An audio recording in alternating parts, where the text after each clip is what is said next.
Good morning, everybody. This is Vartan from Podio. I'd like to thank everybody for joining us this morning. I'm just going to start with a little introduction.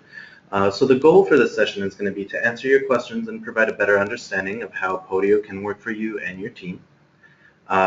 Just to give you some insight on how the next hour is going to go, we'll start with a brief intro on the structure of Podio, just to help everyone get on the same page. Then we'll start the questions portion of the webinar. To ask a question in your GoToWebinar control panel, you should see a little icon of a hand, and that's the raise your hand function. You can click that and I'll be able to unmute you and have you ask your question live. If you prefer to ask your question over text, feel free to type your question into the questions pane in your control panel, and my colleague Jacqueline will be able to respond. So let's get started. I'm going to share my screen, and you should be seeing the structure of Podio. This is our help center. It's help.podio.com. We have a lot of great resources available here, and one of them is this diagram. I like to start with the organization, which is your company.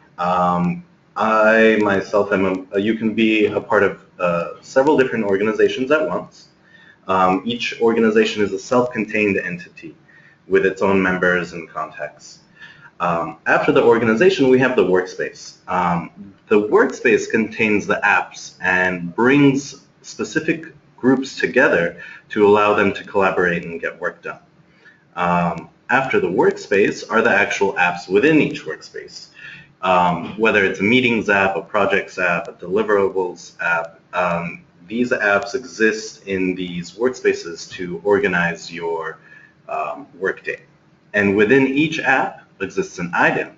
And the item is sort of the smallest unit, the cell, if you will, of Podio.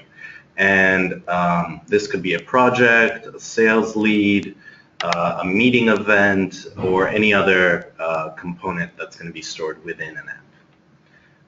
Now that we have the structure down, let's go ahead and start taking your questions. I see Steve has his hand. I'm going to go ahead and unmute you, Steve, and go ahead and answer. Or give us your question.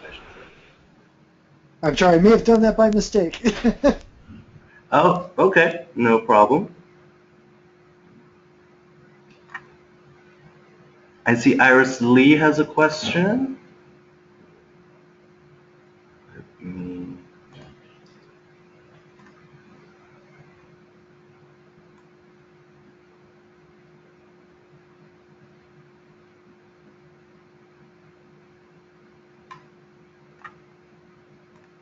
Hi, Iris. Hi there. Hello, what's your question? My question is, I've been using Podio for a while now, and as I get to know it a bit better, then I start to, make changes. Mm-hmm. And I'm just wondering if you have any tricks or advice on how I can do bulk category changes. So, I have 300 previous clients, and now when I'm making changes, I need to go back and, move a whole bunch of people that maybe are archived now into the archived section so that I can filter properly. But it seems that I have to do those individually. Am I missing some trick on how to do that in a bulk fashion? The best way to make bulk changes in Podio would be to use the Excel export and import feature. So yeah, it would still require some manual input on your end, but this would at least allow you to update all the items at once you import the document back into the app. Yeah, I don't think that would be any faster than doing it in Podio then. Okay. Yeah. Okay.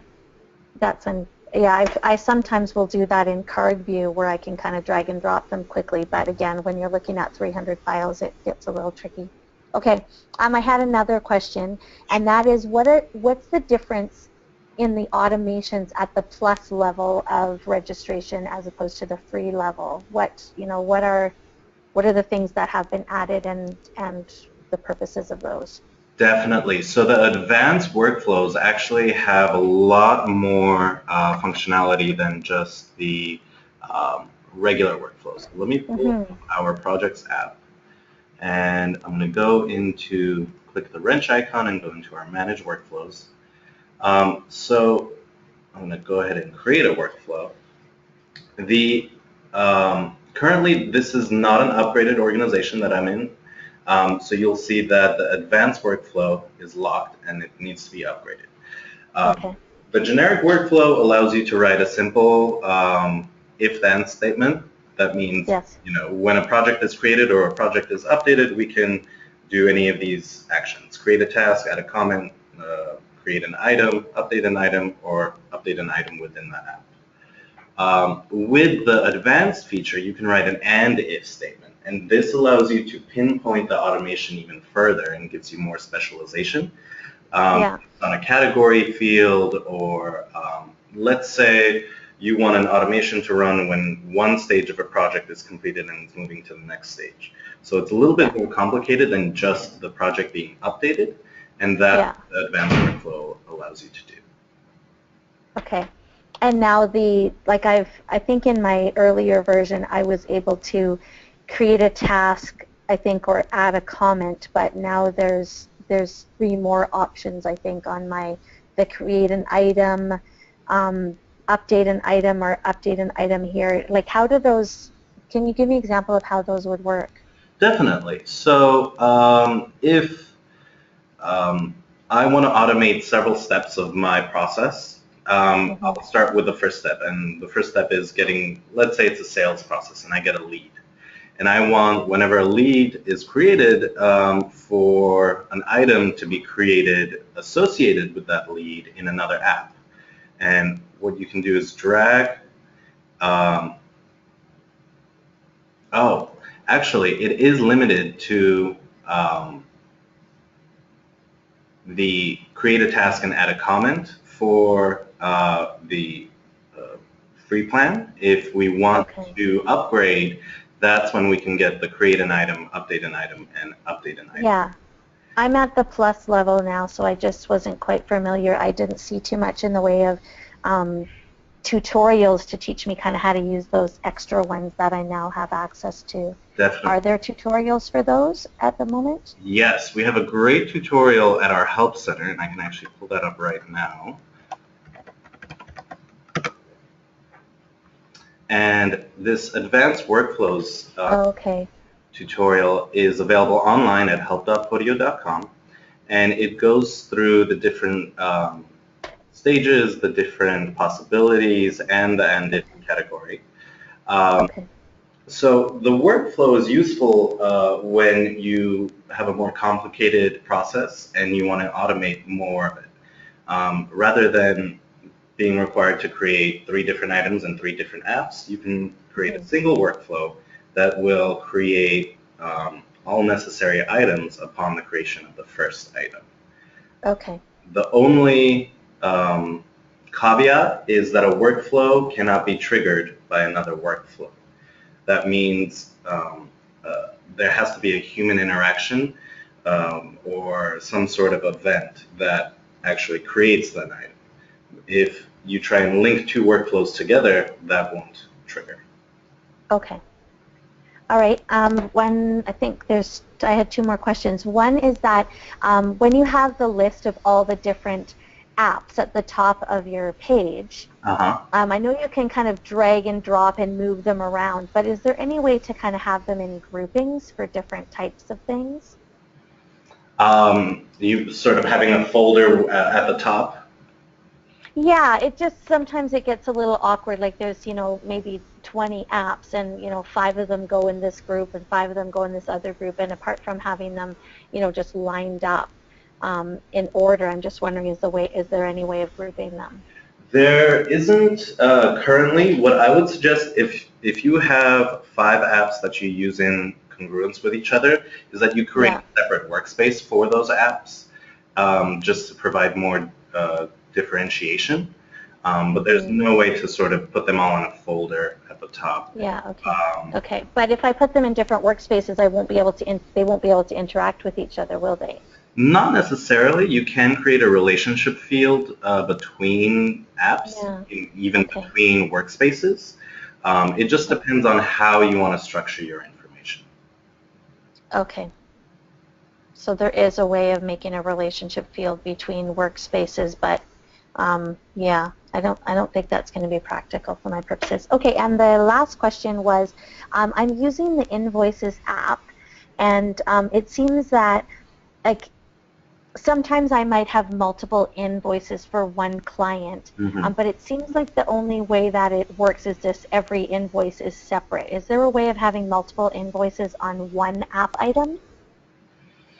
Um, in that, the way the app is structured most likely requires that a single invoice be a single app item. What you could Mm-hmm. do is assign several app items to the same customer, allowing for more efficient billing. But you could modify the app if you want to include more lines. And as you modify the app, you'll be able to customize it in such a way that allows you to add more information for each app item.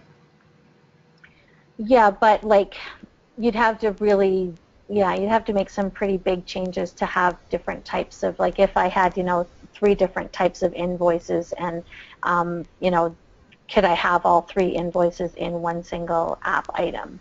If it's that, if they're different from each other, then I would recommend having different app items. But if they're Hmm. similar invoices, then you could consider consolidating it. But it sounds like, Yeah, the similarity is the client, not the invoice. in that case, I would recommend having different app items for each invoice. Yeah, okay. I mean, I know in their main contact, app that, it shows up at the bottom in all related items. We can see all the different invoices for that person. But I was just wondering if you knew of a way of having the invoices all be in one app item under invoices. But okay, sounds like not. Okay. All Okay, right, those were all my questions. Thank you. thank you. All right, let's move forward. Looks like Patrick has a question.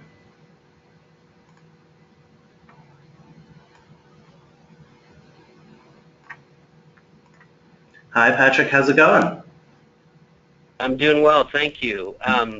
As we were I was just discussing workflows. Mm-hmm. I have something that we open new practices, and I use Podio for um, managing the opening of a new practice. So it has a lot of tasks for our IT department that are triggered based upon an opening date. Okay. Once we get all of that set up, what has historically happened is that the date, let's say that we're planning for October 15th, the date ends up changing to November whatever.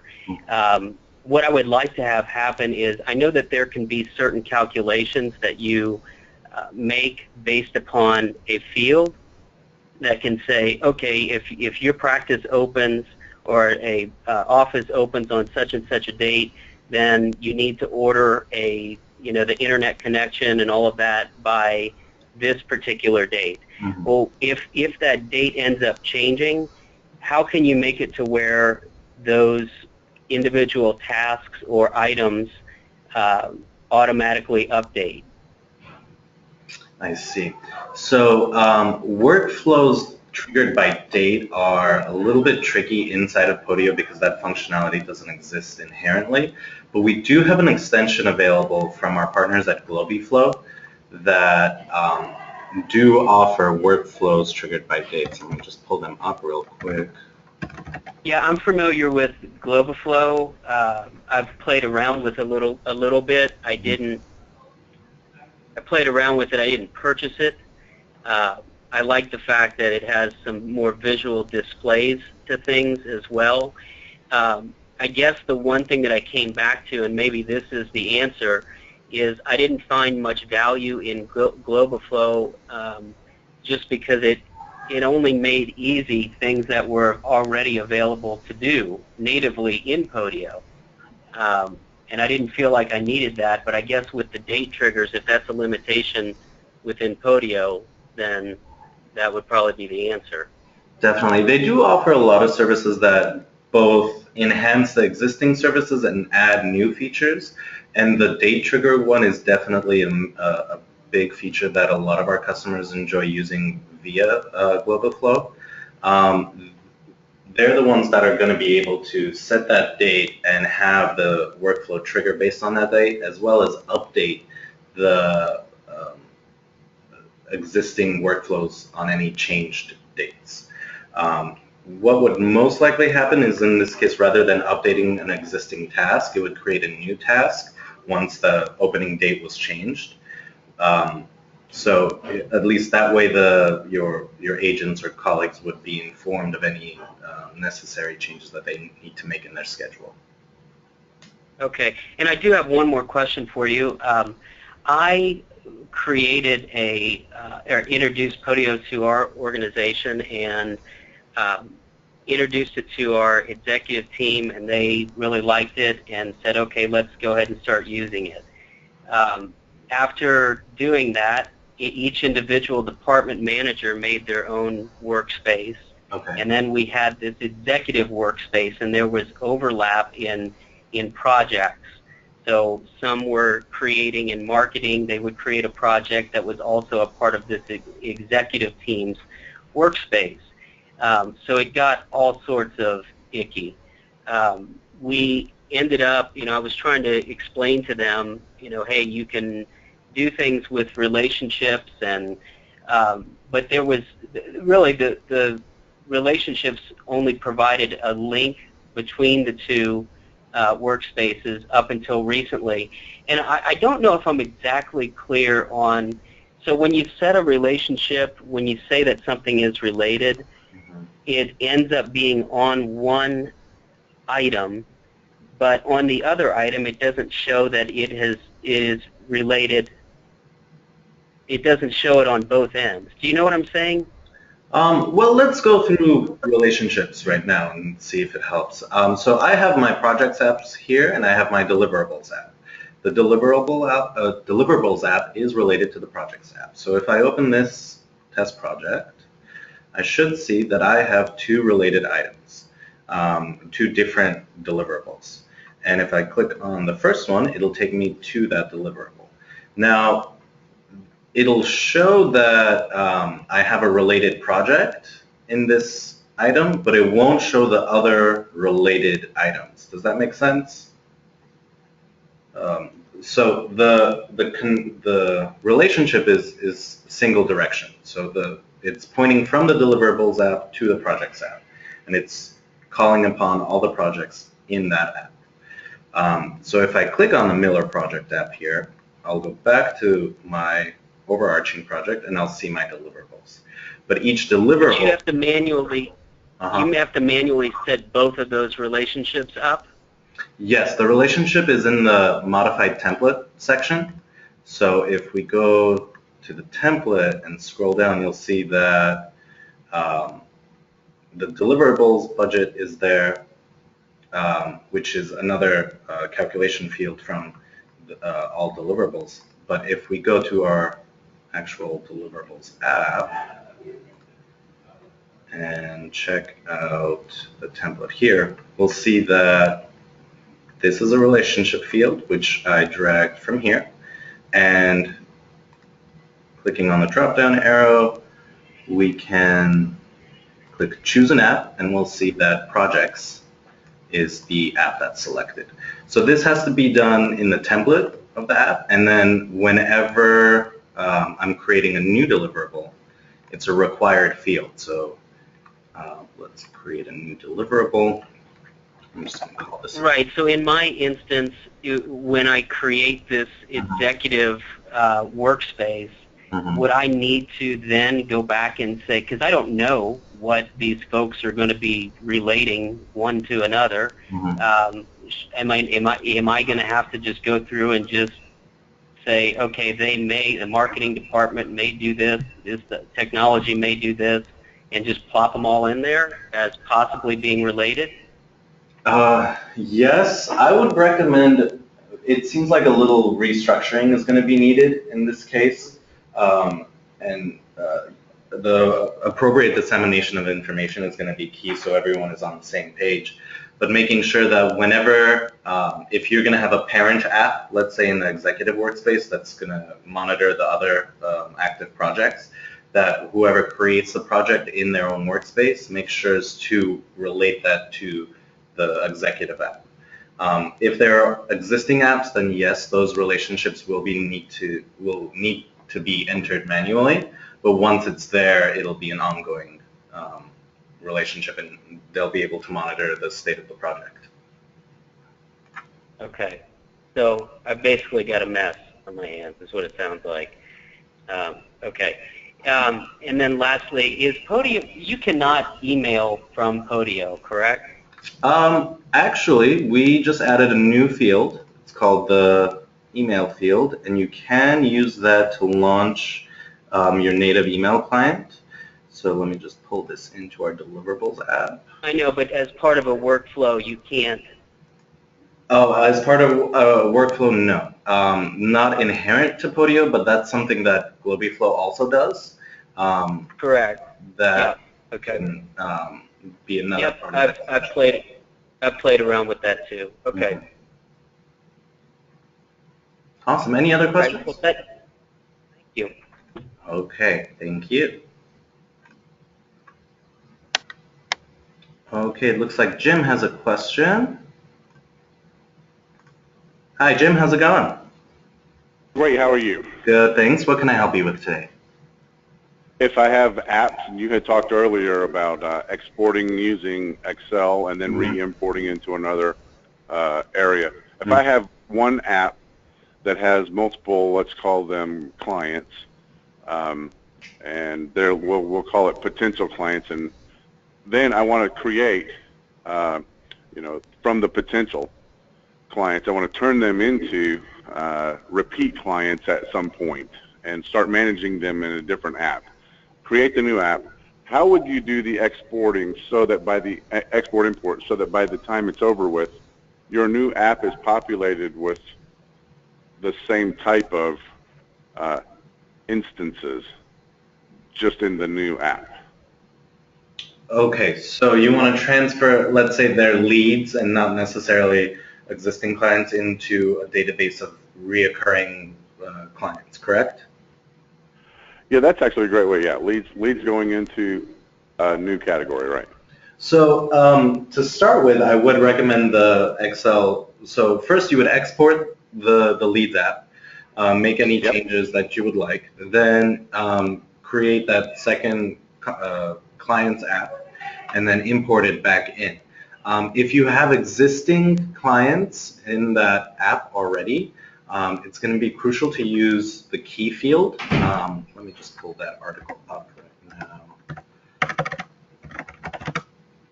And so one of the features of the Excel import tool is called the key field. And the key field is a unique field that Podio uses to prevent duplicates from being created. And this means it'll be a better way to preserve your data and make sure you don't have any reoccurring instances of the same client. That's great. So for today's purposes, I would be able to go in later and watch this 2-minute and 20-second video, and we can get it from there on. Exactly. But moving forward, thank you very much. Yeah, the only caveat is moving forward, I'd recommend creating a workflow from the first app to the second based on some category field of, prospective client and then actual client. And then that'll make the transition automatically for you. And this, once you have a relationship built between the first app and the second app, every time you change the status on a prospective client, it'll automatically be imported into your reoccurring clients app. And where on this would I actually go see? So let's say I'm starting at my projects app. You would click the wrench icon, and then you would go to Manage Workflows, and then you would start by creating a workflow. The article I showed earlier about automating workflows is a great tool to use. And once again, I'm recording this event, so if anyone wants to review this, they'll be able to do that as well. Thank you. Awesome. Okay, let's move forward. Susan has a question. Hi, Susan. Oh, wait, let's see.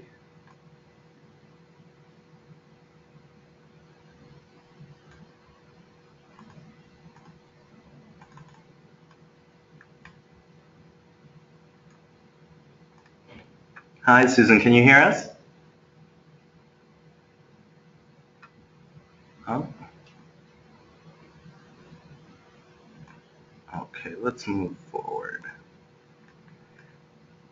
Looks like Catherine has a question. Hi, Catherine. Hi. Yeah, I was just asking about how we could set it up so that when we're creating new items in one app, we can automatically import field data from items in a separate app. And it sounds like calculation fields might be the way to do that.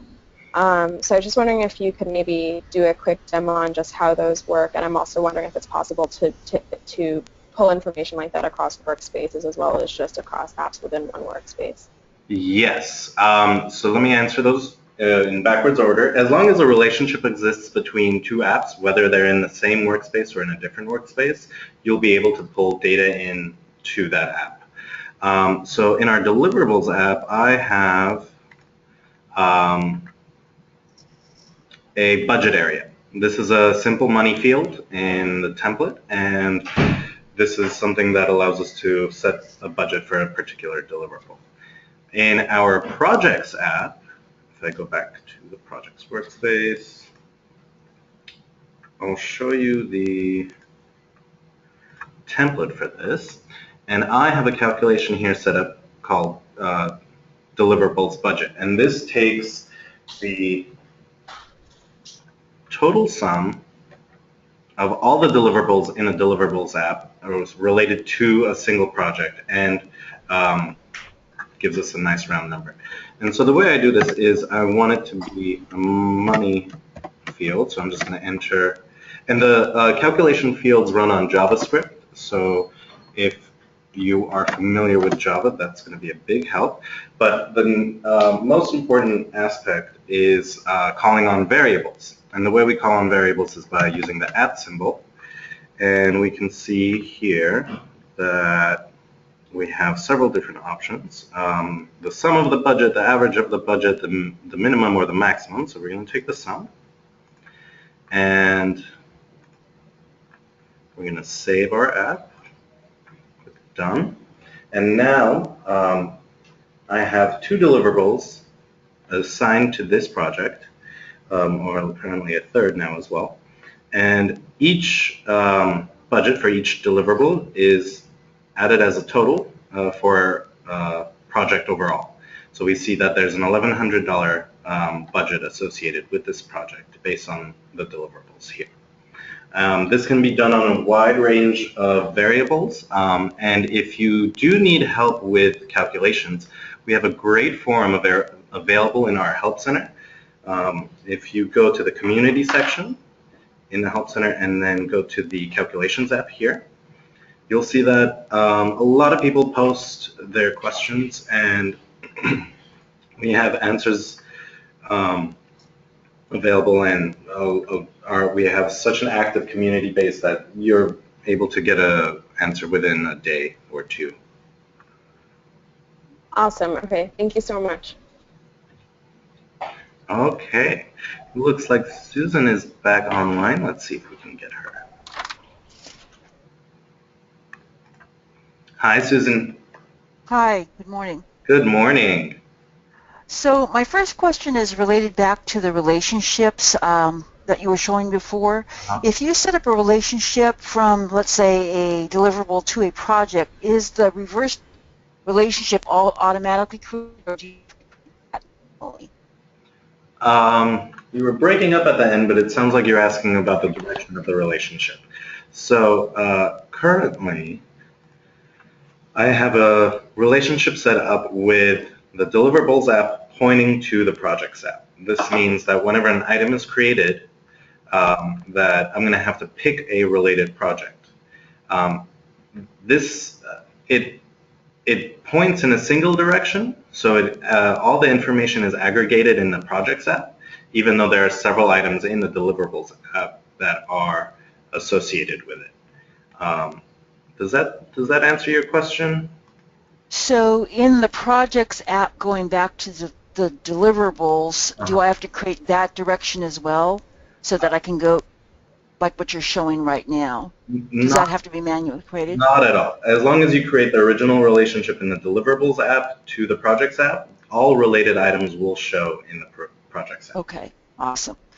And I'm relatively new, so this might be a pretty fundamental question, but I'm a little confused as far as when I have a workspace and I have a contact app in that workspace, when do I utilize that versus the contacts, which is in the top row in the very row? Up here, yes. Okay. Yes. So we're actually planning a transition away from workspace contacts in general, which is going to be occurring later this year. But we do recommend that everyone that has that is using contacts in Podio use a contacts app within their workspace. This just provides more flexibility and more functionality in terms of actual workflows or projects or deliverables.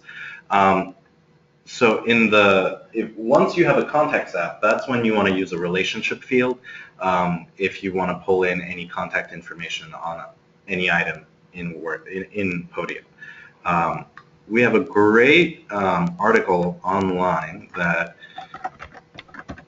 gives an overview of the contacts. There it is. And so we have your global Podio contacts, which is that icon available in the blue bar, as well as your workspace contacts. And these two should not be confused with workspace members that are actual Podio users. The contacts are just basically virtual business cards.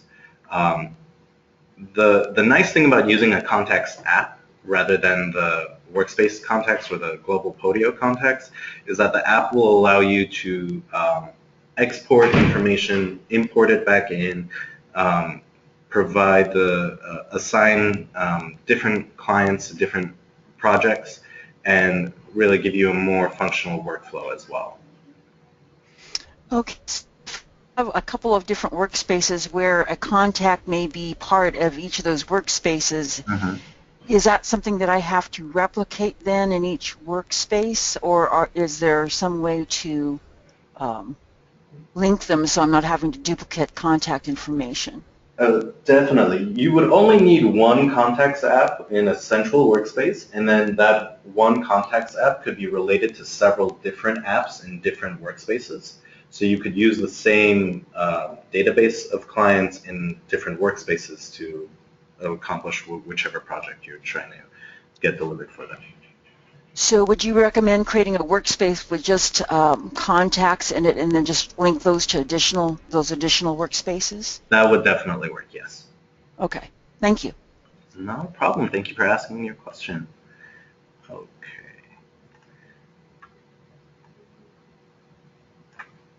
Looks like Catherine has another question. Hi, Catherine. Hi, yeah, sorry, I just had a couple of follow-up questions. So the first was, my understanding is that certain field types you can filter on and others you can't, and I was just wondering whether calculation fields were a type that you can filter on. If the calculation pulls in a text, then no. Okay. Number, yes. Okay. And do you know about category with that? All categories are available for filtering. Okay. Okay, so if it's pulling in a category, that should be fine. Okay, great. The calculation does not return a category field. Oh, okay. I see. Okay, got it. And then I was also wondering, in terms of making kind of structural changes to your templates, so for example, when you guys added the email field, we had before been using just a text field to track email addresses, and I'm just wondering if you have some sort of best practice recommendations for how to manage it if at some point you do change a template so that a field type is now different. How can you make sure that you're still collecting data effectively and cleanly for people, for items that were made before the change and then for items that were made after the change, if that makes sense? Definitely. If you're just trying to transfer data between fields, this is another instance where the Excel export and import feature comes in handy. What I would recommend is exporting the app, adding the new fields, especially if it's the new phone field or the email field, then you can import without changing the document simply by remapping the existing columns to the new fields. And this will insert the appropriate information into those fields without you having to manually change all the app items. Then moving forward, you can choose to delete the old fields because you already have the information in the new fields, and it can be processed that way. Okay. And how does that work if there are attachments, for example, on an item? Ooh, attachments are a little bit more complicated. There's the export feature does not include images or attachments or comments, so those have to be manually changed. Okay, got it. And then my last question was, we sometimes share individual items with partners we're working with outside of the organization, and I'm just wondering if there's what you recommend in terms of people being able to sort all of the items that have been shared with them. I've had people just asking if there was an easy way for them to sort by client name, but it doesn't seem like they have the same filter capabilities since they're not actually within any particular workspace, and I just wanted to check that. Yeah, the share item is a limiting feature intentionally because it's supposed to be more of a review capability for the client. Fortunately, at this time, there isn't a great way to filter or categorize shared items because they're not a true member of the workspace. If you want them to have that capability, I would recommend inviting them as a light user, which prevents them from changing documents or adding any unnecessary comments or anything like that, but it still allows them to have read-only access. Okay, all right, great, thank you. Definitely. Okay.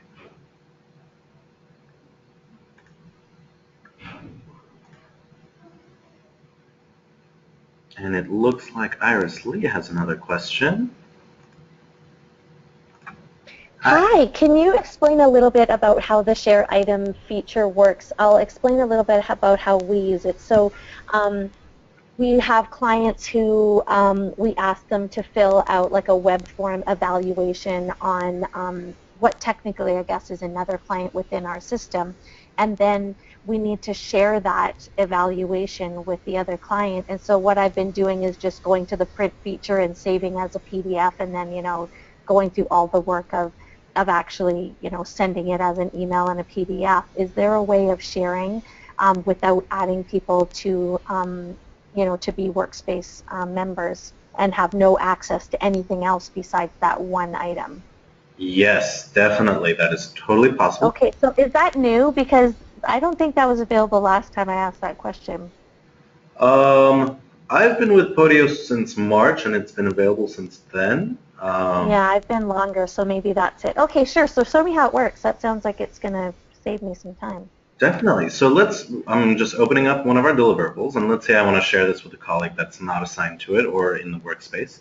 What I'll do is click on the share button in the top right-hand corner. Okay. And as I click on that, I'm prompted with this dialog box, and I can either enter the email address of someone that's not on Podio, or if someone's in a different workspace, let's say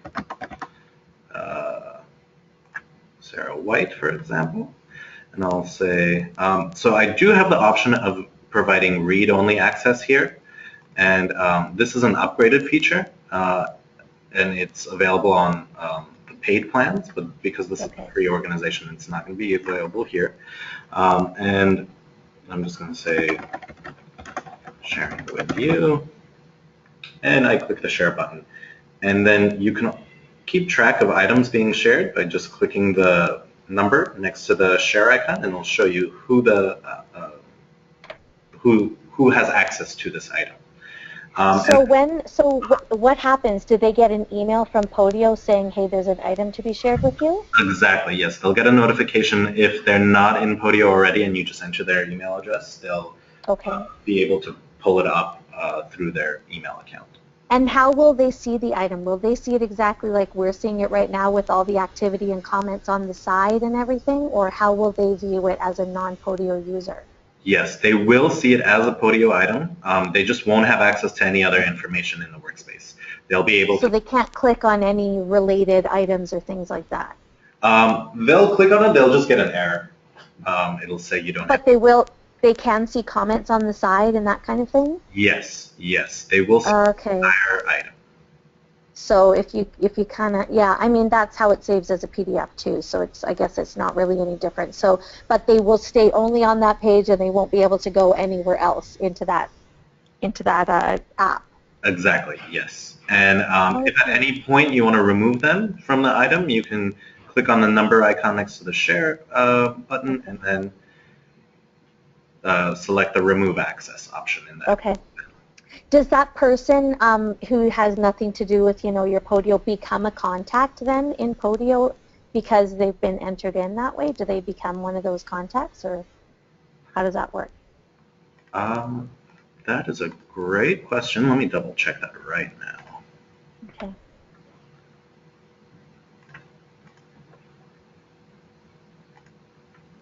So I have an account.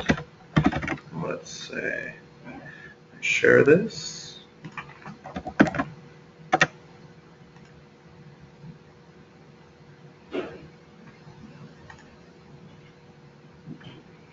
It looks like they are stored as a contact. Yeah, like can you find them when you click on contacts then at the top, but like beside Podio there? Like would they show up then as a person?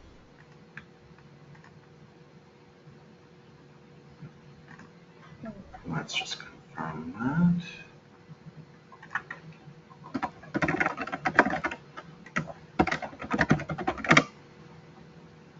Yes. Interesting. Okay. So they become an automatic contact even though they might not be in any other app, and they can share it and see only that page. Okay. Yes. Wow, cool. Awesome. Thank you. Any other questions? No. Okay. And looks like Erica has a question.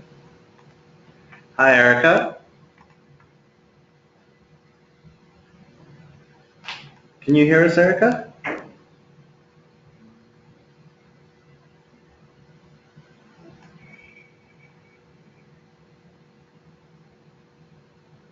Oh, hello? Yes. Hi. Hi. So I have a question in regard to sharing projects with other users on our team. And so I'm fairly new, but if this is a very basic question that can be answered, maybe you can point me to the right resource. Sure. So essentially, it seems like all of the projects that we have going on, it seems that every user has access to view the projects, and I wanted to know how we could specifically designate certain projects to certain users so that, every user doesn't have access to every project. It sounds like the workspace you're working in is a public workspace as opposed to a private workspace. Okay. Private workspaces can only be accessed by individuals that are invited to that workspace. And once you're a member of a workspace, you have full reign of the items and apps in that workspace. What I would recommend is going into your organization panel on the left and clicking the Create a Workspace button. And this will pop up a little dialog box, and this will allow you to create a projects workspace that's private and not accessible to all the users in the organization, as opposed to an open one, which is visible and open for all employees to join. I see. Okay, perfect. Definitely. Any other questions? And then, since we have quite a few new users at our organization that will be using Podio, and so I just wanted to find out what are the best help resources for brand new users to make sure that they're using the program effectively. That is a great question. The best resource I can recommend is our help site, which is just help.podio.com. And we have video tutorials, articles, and a community forum that can help provide the tools necessary to use Podio effectively. I'd recommend starting by going to the Getting Started section. And this has a couple different use cases, whether you're using it as a CRM, a project management tool, intranet, whatever your needs are, as well as our previous webinars that are available. And the recording for this webinar will also be in this section later probably early next week at the latest. Okay, perfect. And we have a quick start guide for Podio Basics, a quick start guide to project management. And as you get the broader understanding, you can search for specific topics. Let's say you want more information on relationships. You can type it in the search bar, and it will bring up any articles or community posts related to that search. And our article on relationships is really interesting, provides a lot of great info, and I recommend that everyone review it at some point. Okay, perfect. All right, thank you so much. I appreciate it. Definitely. Thank you for asking your question. Okay. Looks like Susan has another question. Hi, Susan. Hi. This came up when we were talking about web forms. I think that's one of the valuable things I see within Podio. Mm-hmm. So if I put all my contacts into a workspace, can the web form go get some information about the contact and put that in that workspace, but also add content to another workspace? So web forms can only be associated with a single app, or I should say it'll only create information in a single app. A web form is basically, it's as if someone clicked the create a new item button, but they don't have access to the Podio interface. And so let me pull up our web form for our projects app. And what will happen is you'll be provided with this link, and whenever someone either clicks on this link, or you can embed the actual web form in your external site, and they'll be able to input information into this web form, click the submit button, and have an item be generated in your app. Depending on what the web form is trying to collect, if it's just you can use the web form to trigger workflows that can then disseminate the information in different apps. So let's say you're using a contact web form to have clients reach out. It'll go into that app, and if they've entered their email address or phone number, you can have that information be transferred into another app via a workflow. Okay, so and can the app be in a different workspace? Yes. Okay. So for example, in my intake form, if I have option A, B, or C, I can create a workflow based on which item they check to create another link to a web form where they can fill in more information about that particular interest? Oh, okay. So that's a little bit different. That's conditional formatting, and that doesn't exist in the web form feature. So if they were to check, you sort of want a subcategory in that web form, basically, for each option A, B, and C? Yes, because depending on which information they're interested in, I would need to collect different kinds of content. Okay, I see now. That's going to be a little bit more difficult because a web form won't generate another web form. Clicking the submit button will simply just give them a successful message saying thank you for submitting the web form. What I would recommend is having all three options available in a single app and having them maybe use a text field or some other field to provide more information on what they choose, just to centralize the data, because there won't be a way to trigger a second web form to appear. You could send them a link after you receive the web form, but that'll delay the process.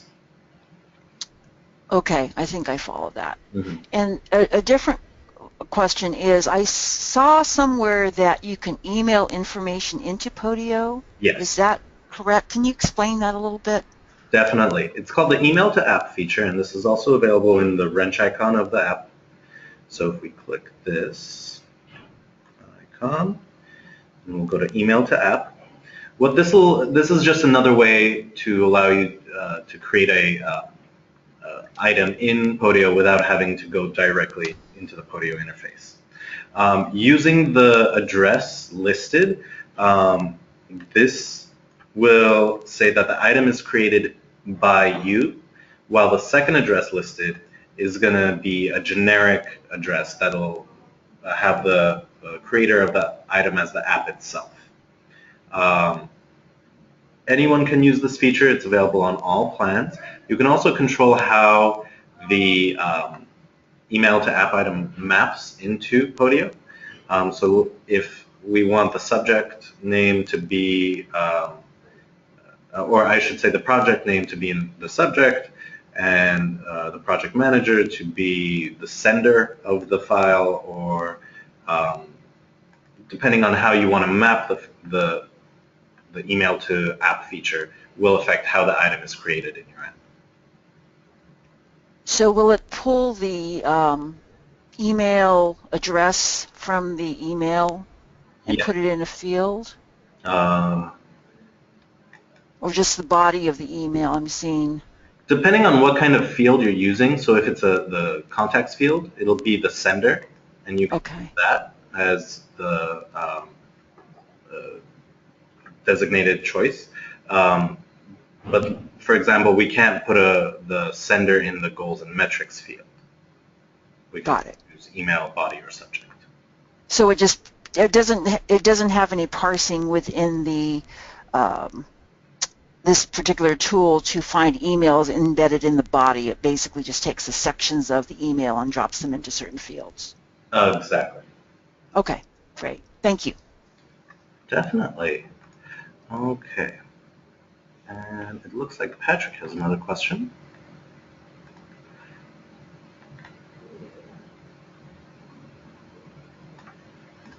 Hi, Patrick.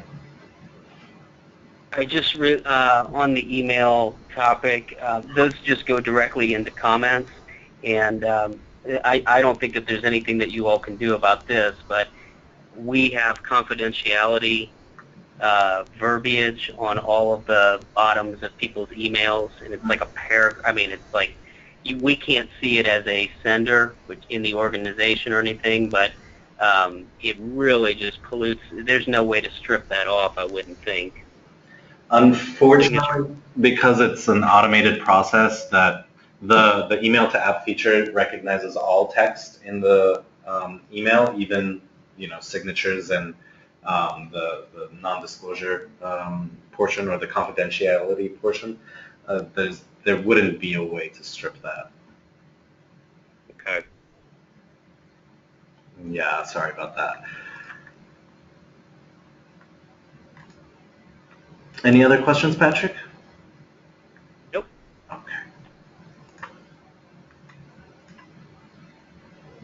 Okay. So we're ending or we're nearing the end of the hour, I should say.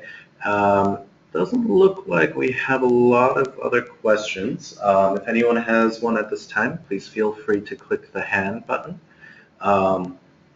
I would like to reiterate that if you have any questions at any time, please feel free to reach out to the support team. We're here to help, and we try and answer, or at least give a first response within 3 hours of submitting the original email request. And the best way to reach us would be to go to the help.podio.com site available and just click the contact support button at the top. Or you can email us at support@podio.com. Okay. Looks like we do have another question from Lee. Hi, Lee. Good morning. How are you? Doing well, thank you. What can I help you with? Yeah, I apologize. I thought I had my hand clicked, but I guess I had it clicked down instead of up. I'm glad I got in. We are using Podio, have been using Podio for several years, I guess, at this point. We have a group in Hong Kong, we have a group in the U.S., and our issue is we sell electronic components, and we use it primarily as a opportunity management tool. Okay. So we have customers in the U.S., and we input information about it, and we request pricing and samples from our Hong Kong team. but we're also concerned about security. So the way the management of the company has set up Podio is with separate workspaces in Hong Kong and the U.S. Okay. and trying not to reveal some information to the Hong Kong group, but yet to be able to communicate between the two. We have been using email to do a lot of that, and now we're focusing more on Podio, using the communication ability of Podio. Okay. However, what is occurring at this point is the only communication between workspaces appears in the comments section. Actually, I get an email that says on an inquiry number, somebody has made a comment. Okay. And then I go look at that comment. I'm pointed towards their database. I look at that comment.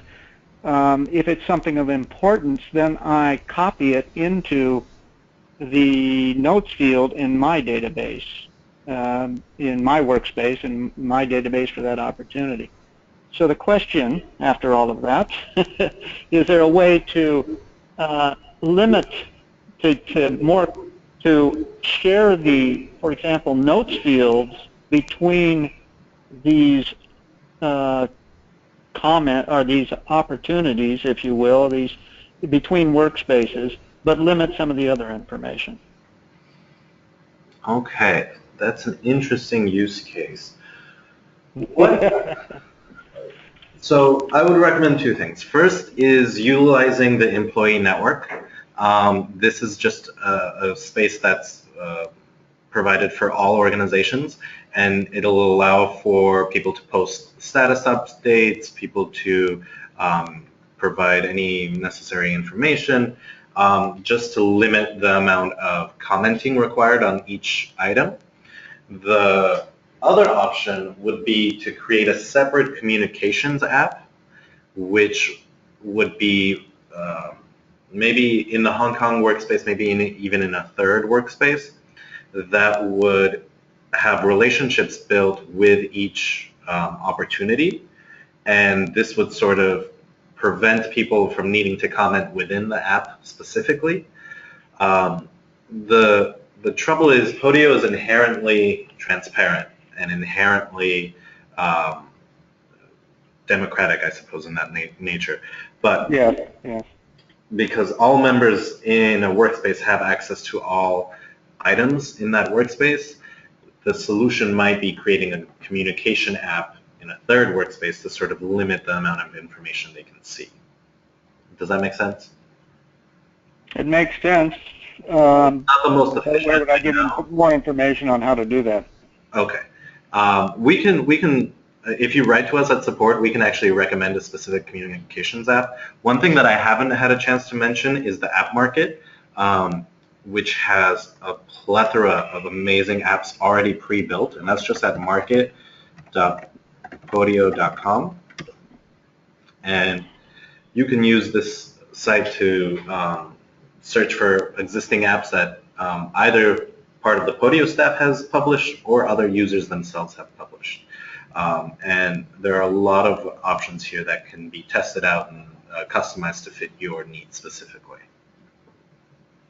Okay, all right, I'll look at that. I haven't looked at there in a while. Mm-hmm.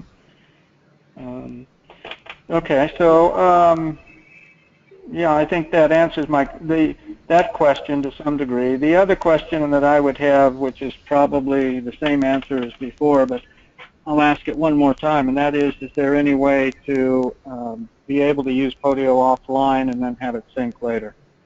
You know, this is something that has been requested from a lot of different users. Unfortunately, at this time, you do need to have an internet connection to use Podio.